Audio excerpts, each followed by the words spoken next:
ఢిల్లీ శాసనసభ ఎన్నికల్లో బీజేపీ విజయం సాధిస్తుందని మెజార్టీ ఎగ్జిట్ పోల్స్ అంచనా వేశాయి. 70 స్థానాలున్న ఢిల్లీ శాసనసభలో అధికారం చేపట్టడానికి 36 స్థానాల్లో విజయం సాధించాల్సి ఉండగా మెజార్టీ మార్కును బీజేపీ సునాయాసంగా అందుకుంటుందని వెల్లడించాయి. కాంగ్రెస్ పెద్దగా ప్రభావం చూపదని దాదాపు అన్ని ఎగ్జిట్ పోల్స్ అభిప్రాయపడ్డాయి. దేశ రాజధాని ఢిల్లీలో ఈసారి అధికారం మారడం ఖాయమనే విధంగా ఎగ్జిట్ పోల్స్ అంచనాలు వెలువడ్డాయి. 10 ఏళ్లుగా అధికారంలో ఉన్న ఆమ్ ఆద్మీ పార్టీకి ఈసారి ఓటమి తప్పదని మెజార్టీ సర్వేలు అంచనా వేశాయి. మొత్తం 70 స్థానాలకు గాను బీజేపీ కూటమికి 51 నుంచి 60 సీట్లు వస్తాయని పీపుల్స్ పల్స్ పేర్కొంది. ఆమ్ ఆద్మీ పార్టీ 10 నుంచి 19 స్థానాల్లో విజయం సాధించే అవకాశం ఉందని అంచనా వేసింది. పీపుల్స్ ఇన్సైట్ సర్వే ప్రకారం బీజేపీ కూటమి 40 నుంచి 44 స్థానాల్లోనూ, ఆమ్ ఆద్మీ 25 నుంచి 29 స్థానాలు, కాంగ్రెస్ గరిష్టంగా 1 స్థానం గెలిచే అవకాశం ఉందని తేలింది. టైమ్స్ నౌ అంచనా ప్రకారం బీజేపీ కూటమికి 39 నుంచి 45, ఆమ్ ఆద్మీకి 22 నుంచి 31, కాంగ్రెస్ 0 లేదా 2 స్థానాల్లో గెలిచే అవకాశం ఉంది. పీ మార్క్ సర్వే ప్రకారం బీజేపీ కూటమి 39 నుంచి 49 స్థానాల్లోనూ, ఆమ్ ఆద్మీ 21 నుంచి 31 సీట్లు, కాంగ్రెస్ 0 నుంచి 1 స్థానం గెలిచే అవకాశం ఉందని అంచనా వేసింది.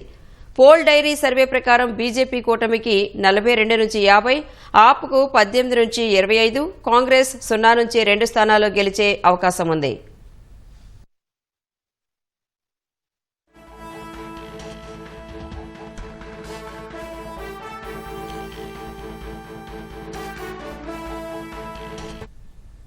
చాణక్య స్ట్రాటజీస్ బీజేపీ కూటమి 39 నుంచి 44 స్థానాల్లోనూ, ఆప్ 25 నుంచి 28 స్థానాలు, కాంగ్రెస్ 2 నుంచి 3 చోట్ల విజయం సాధిస్తుందని పేర్కొంది. జేపీసీ పోల్ బీజేపీ కూటమికి 39 నుంచి 45, ఆప్కు 22 నుంచి 31, కాంగ్రెస్కు 0 నుంచి 2, ఇతరులు 1 స్థానంలో గెలిచే అవకాశం ఉందని అంచనా వేసింది.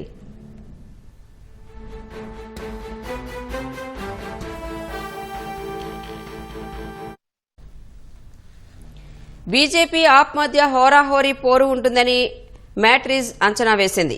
బీజేపీ కూటమికి 35 నుంచి 40, ఆప్కు 32 నుంచి 37, కాంగ్రెస్ గరిష్టంగా 1 స్థానం గెలుస్తాయని తెలిపింది. ఢిల్లీలో ఆమ్ ఆద్మీ అధికారాన్ని నిలబెట్టుకుంటుందని కేకే సర్వే అంచనా వేసింది. ఆప్ 44, బీజేపీ కూటమి 26 స్థానాల్లో గెలిచే అవకాశం ఉందని తెలిపింది.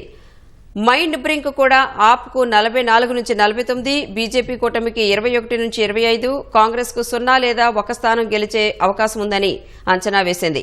ఢిల్లీ శాసనసభ ఎన్నికల ఫలితాలు ఈ నెల 8న వెల్లడి కానున్నాయి.